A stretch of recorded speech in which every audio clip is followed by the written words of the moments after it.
तेलंगाना के दो युवक किरण और विक्की, जो अब सफर के साथी बन गए हैं। किरण पिछले 117 दिनों से स्केट्स पर सफर कर रहे हैं और विक्की जो पिछले 6 महीने से साइकिल पर देश नाप रहे हैं। 4 धाम की यात्रा पूरी करने के बाद अब दोनों 12 ज्योतिर्लिंग के संकल्प के साथ खाटू श्याम, सोमनाथ, महाकाल, रामेश्वरम सहित देश के प्रमुख तीर्थों की ओर बढ़ रहे हैं। रास्ते में मिलने वाले लोगों का सहयोग ही उनका सहारा है और आस्था ही उनकी सबसे बड़ी ताकत। और मैं 12 ज्योतिर्लिंग 4 धाम की यात्रा कर रहा हूँ। 12 ज्योतिर्लिंग में से 2 ज्योतिर्लिंग हुआ है काशी विश्वनाथ, केदारनाथ, और भारत के 4 धाम में से 1 धाम हो गया है बद्रीनाथ, और उत्तराखंड के 4 धाम हो गए यमुनोत्री, गंगोत्री, केदारनाथ। आज मेरे यात्रा को 117 दिन हो चुके हैं। अभी जा रहे हैं खाटू श्याम, उसके बाद सोमनाथ जाएंगे। उसके बाद मन में इच्छा आया कि 4 धाम 12 ज्योतिर्लिंग की यात्रा करना है, तो इसलिए मैं घर से निकल गया 12 ज्योतिर्लिंग 4 धाम की यात्रा की। तो उम्र क्या है आपकी? मेरी उम्र 22 साल है और मैं पहले हैदराबाद में काम करता था। जॉब करते थे? हाँ, जॉब करता था। तो अब जॉब छोड़ दिया?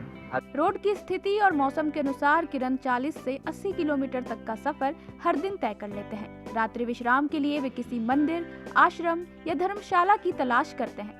यात्रा के दौरान हरिद्वार में किरण की मुलाकात तेलंगाना के ही रहने वाले विक्की चौहान से हुई। दोनों का उद्देश्य लगभग एक जैसा ही था, इसीलिए दोनों ने तय किया कि आगे का सफर साथ करेंगे। मैं स्टार्ट किया हूँ हैदराबाद से, मेरा जर्नी स्टार्ट किया हूँ। अभी से मुझे लगभग 6 महीने के आसपास हो रहे हैं। तो अभी भारत का 3 ज्योतिर्लिंग और भारत का 2 धाम कंप्लीट कर चुका हूँ। ऐसे उत्तराखंड का भी 4 धाम कंप्लीट कर चुका हूँ। साइकिल से ही? साइकिल से ही। अब आगे क्या लक्ष्य है? अभी आगे जा रहे हैं खाटू श्याम की तरफ, सलसर, बालाजी, और राजस्थान में भी अन्य जो पुराने मंदिर है उसको भी हम दर्शन करना चाहते हैं। तो आप क्या कोई जॉब करते हैं या स्टूडेंट हैं?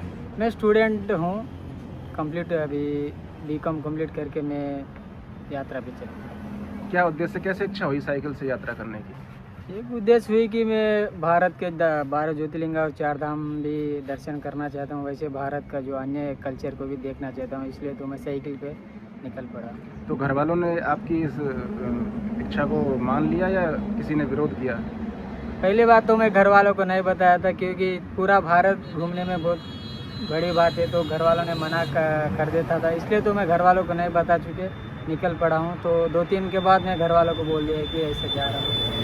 तो बाद में बोल दिया घर वालों की भी, ठीक है, अच्छे से जाके दर्शन करो, अच्छे से अपना जो इच्छा है वो करके आ जाना घर के। मैं तो मम्मी पापा, एक भैया है।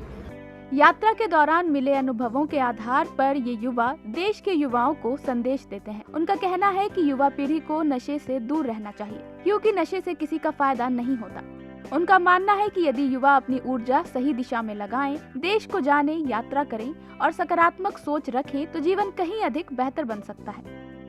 भरतपुर से ईटीवी भारत के लिए श्यामवीर सिंह की रिपोर्ट।